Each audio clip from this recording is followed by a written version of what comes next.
If you've been following along on alwaysexpectmore.com, you've been seeing this quilt put together, and if you've only been following along here on YouTube, the quilt looks a little bit different, but the blocks are exactly the same, just with different fabric choices. This is the Rockstar palette for the Cricut fabrics, so you can also find this at Joann's, the Rockstar fabric. In order to quilt it, we're going to need a couple things. We're going to need some batting. This is 100% cotton from Fairfield. I love 100% cotton battings. I think they're soft. I think you don't have to worry about allergies. I know I'm allergic to wool. It will shrink. It'll wash beautifully. I love 100% cotton. There are also a lot of great blends. You can do like an 80-20 or a 70-30 blend of a cotton polyester. Lots of great results with that as well. Just go to the batting section of your fabric store and kind of just squeeze and see what you like. I would recommend something that's a little bit of a lower loft if you're a beginner. And what the loft is it's the height of it. So you'll see this 100% cotton is actually fairly thin. It's not thick. It's about as thick as you would have a fleece. And I love that. It'll still give you some good weight to your quilt. You don't need to worry about having like an inch thick batting. And having inch thick batting is actually going to be more difficult to get underneath your sewing machine. So especially for beginners, I suggest lower lofts. I'm a more experienced quilter and I still love lower lofts. I usually won't go for a high loft batting. So we have our finished quilt top, we have our batting, and we have our backing fabric. You're going to need about a 7/8 yard cut of backing fabric. You can then cut that into a square using your scissors. Yes, I know this is the first time we've had to pull out our regular scissors for this project, because the maker isn't going to handle something more than 12 inches wide. But just go ahead and cut that into a rough square. I'm going to press this to get it nice and flat. I'm going to give my quilt one more good press to make it nice and flat. And I need to do something about my batting to get some of those wrinkles out. If you have 100% cotton, you can hit it with a little bit of steam and press out any wrinkles that way. Or if you have one of those blends and you're worried about the iron melting it, go ahead and throw it in the dryer with a wet washcloth or damp washcloth, just a washcloth that you put some water on and wrung out for 10 minutes or so, and the steam will get out a lot of those wrinkles and make it a lot smoother. So go ahead and take those steps and we'll get back to putting this all together.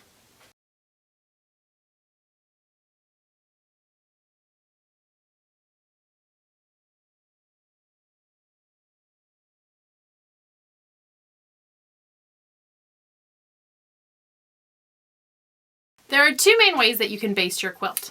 One is to spray baste, and I love spray basting.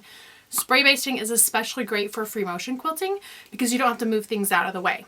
So I love spray basting. It's fast, it's quick, and we'll be going over spray basting on the free motion quilting video. The other way to baste is to pin baste or thread baste, but to use a device like a pin to secure all the layers together. And what basting is it's a temporary way to secure all those layers together until we quilt it. It keeps everything from shifting and getting puckers and wrinkles in your quilt as you quilt it. We're going to go ahead and pin baste for this since we're using our walking foot. It's pretty simple to get those pins out of the way when using a walking foot. Let's go ahead and put out our layers. This is called our quilt sandwich. The bottom is our backing fabric. I'm using a batik, so there isn't a right side to the fabric, so a right side and a wrong side. But if you are using a fabric with a right side and wrong side, make sure the right side is down and the wrong side is up. Your next layer of your quilt sandwich is going to be your batting. Your batting can be a little bit smaller than your backing, and just kind of center it loosely. Smooth everything out. And lastly, we're going to put on our quilt top. Just kind of center it. Everything needs to be just a little bit bigger than your quilt top. We're going to smooth everything out, and then we're going to start pin basting. There are all kinds of tools out there to help you with pin basting. There are also special curved quilting pins that will help you with getting everything in. There's little wooden tools that help you. Especially if you're basting large quilts, your fingers can get pretty tired from opening and closing all those pins. We're doing a small quilt here, so I'm not too worried. You just want small safety pins. When you baste, you always start in the middle, and I'm going all the way through all my layers and then coming up the back. and I'm just grabbing a section of all of them. I want that to be smooth. If you're concerned, you can go ahead and take a quick peek. Did you go all the way through? Yep, I can see my pin, no problem.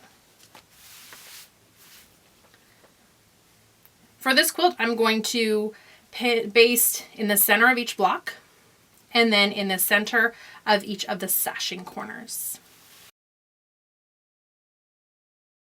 So we're going to go ahead and keep pinning. Again, we've started in the middle and we're working our way around, and make sure that you just get all of those layers as you baste. There really is not such thing as over basting. If you feel like this isn't secure enough, especially if you were doing larger blocks like 12-inch blocks, you'd probably want more pins in there than this. But remember, all the pins that you put in, you're going to have to take out as well.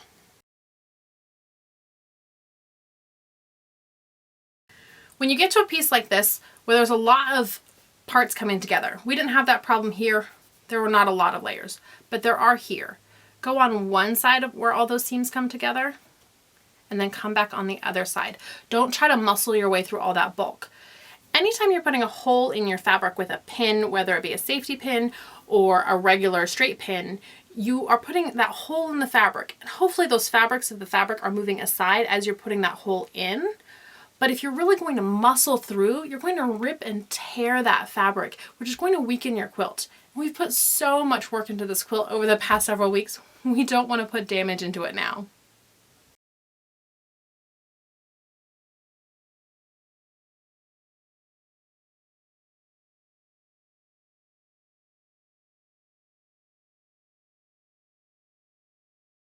Okay, we're all pinned up. We've got our quilt basted in the center of each block and then in the center of all the sashings, plus all along the border in the center and corners.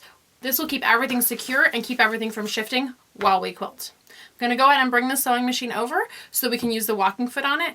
That's right, for the walking foot, we can go ahead and use the regular sewing machine, everyday sewing machine that I've been using for this entire quilt.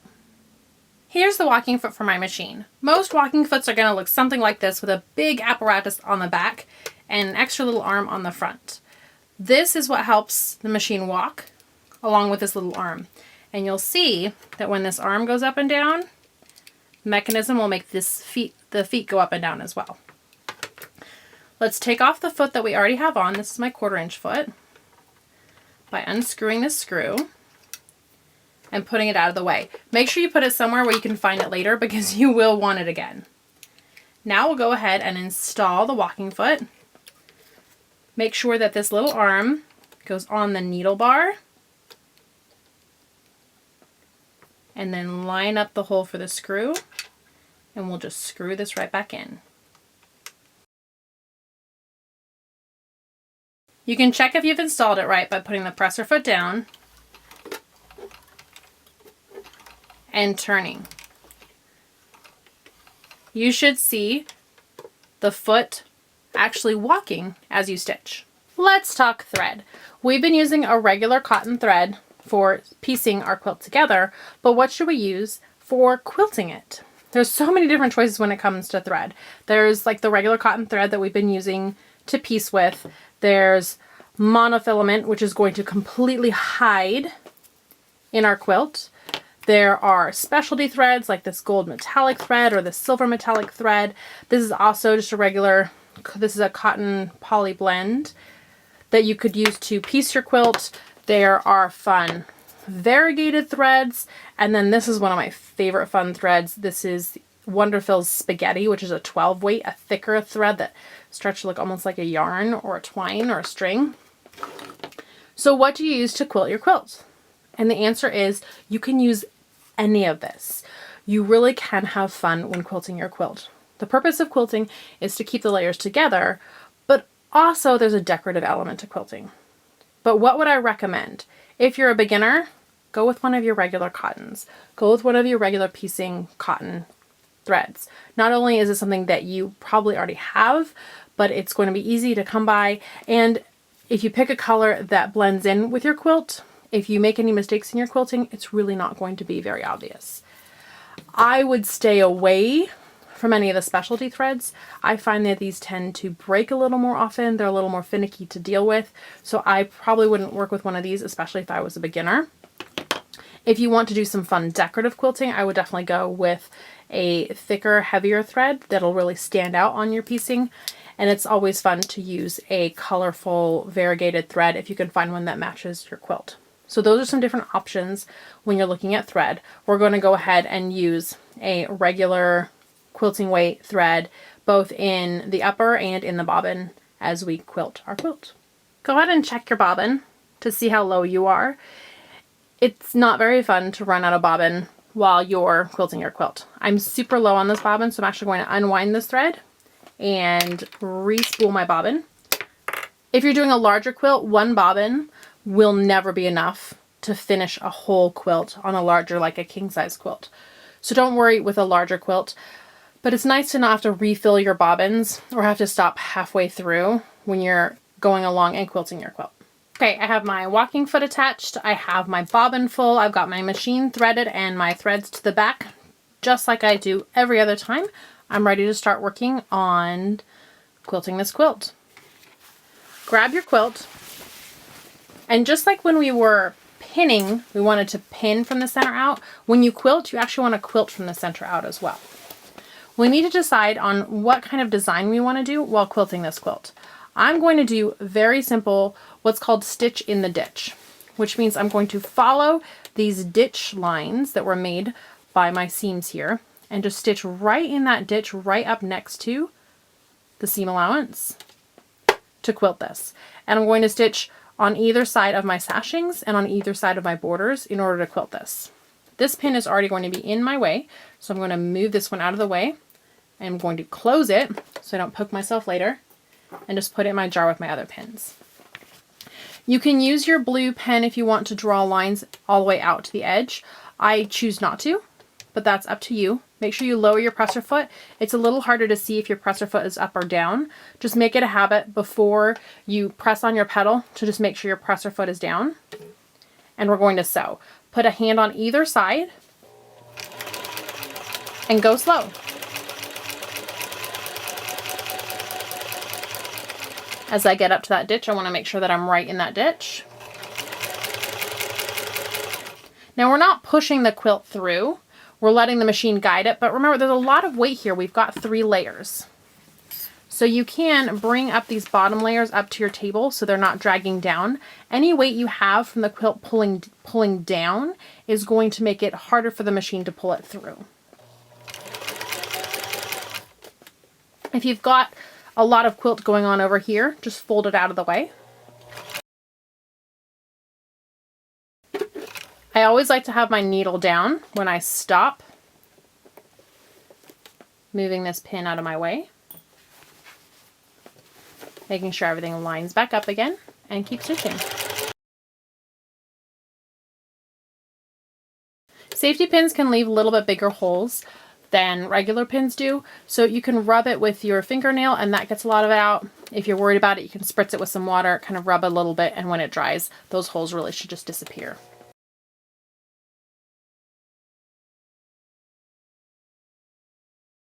Make sure you stitch all the way off the edge of your quilt. You can actually stitch all the way off of the edge of your fabric.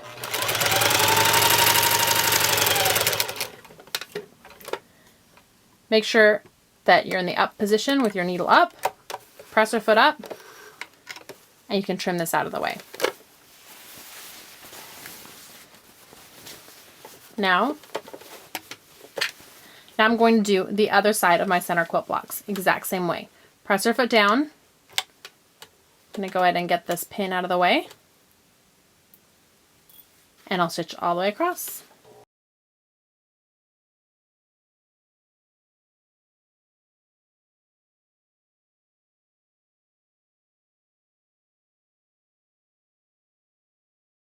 So we're going to keep stitching like this, stitching on either side of our sashing pieces, stitching on the inside of our border. You don't need to stitch on the outside of your border. And then turning the quilt 90 degrees and doing the same on the other side. That'll secure all of my layers together. And then we'll be ready to trim up the quilt.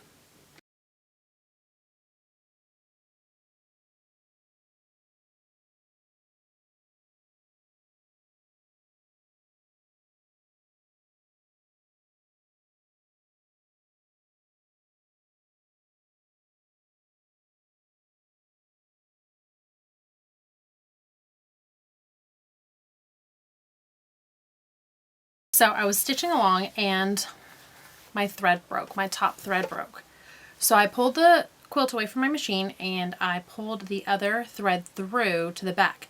And what I can do is tie these off with a double knot and then use a needle to bury those threads in the layers between. So in that batting, and trim off any little ends. And that's the right way to finish this off. But really, I mean, I've gone like 6 inches. So instead of tying it off and then starting a new thread and having to tie off those ends, I'm going to go ahead and just rip this out.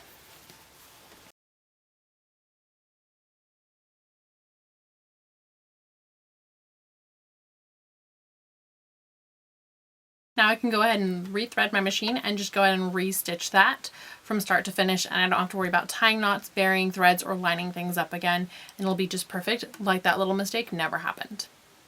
Yay, the quilt is all quilted along all of these lines here and my borders. Go ahead and remove the pins in the middle. Depending on how much quilting your quilt needs, and it'll say on the batting how many inches you need between quilting.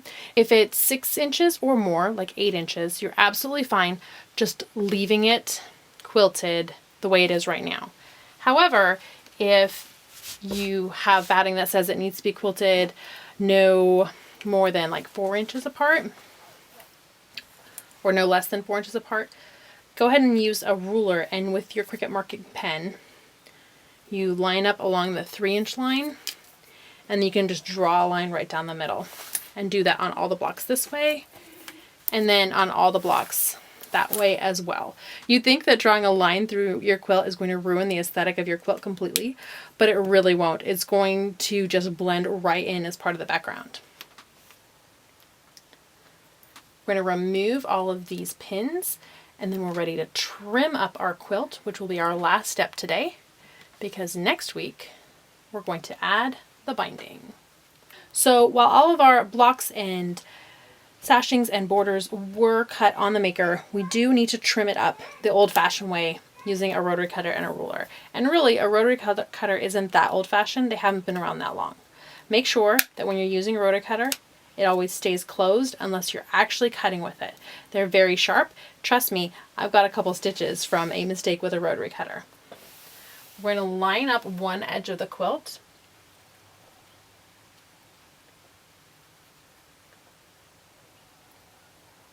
And if we've stitched everything perfect, the 1 3/4 mark on our ruler will line up here perfectly, and the edge of the quilt will line up here perfectly. That's pretty rare that everything's perfect, but start there. And if you need to trim off more, you always can.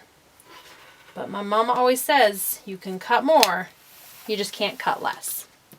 If you see, it's pretty close to perfect. I do have a little bit sticking off the edge of that batting, but as long as my binding will cover that, which it will because my binding is going to be at 1/4 inch, I'm fine. If that has you worried at all, just cut in another 1/8 of an inch or 1/4 of an inch. Since I'm happy with the way that turned out, I'm going to cut the second side. I'm going to see if lining up the bottom edge of the ruler and the bottom edge of the quilt with the 1 3/4 line here is going to keep everything square. Oh, I'm at 1 1/2. Measure twice, cut once. Going to make some adjustments to make sure that this is square, because what's more important than having this line up is making sure that your corner is square. You don't want a corner that's all wonky like this. So let's line it up and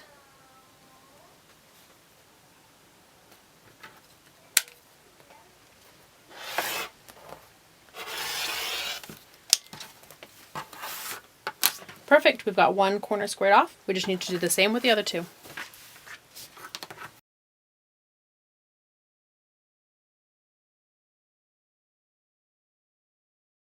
On this last side, go ahead and line up both this side and the other side to get everything all squared up, as well as watch that 1 3/4 inch mark. Okay. Now everything's all squared up and ready for binding next week. And look at that, we have our quilt all quilted and trimmed up. We're all ready to add the binding next week. That'll be our last step, and then our quilt will be complete. Thanks so much for watching, you guys. If you enjoyed this video, give it a thumbs up. Make sure you subscribe so you get all the updates. And if you have any questions or comments, leave them down below. See you later.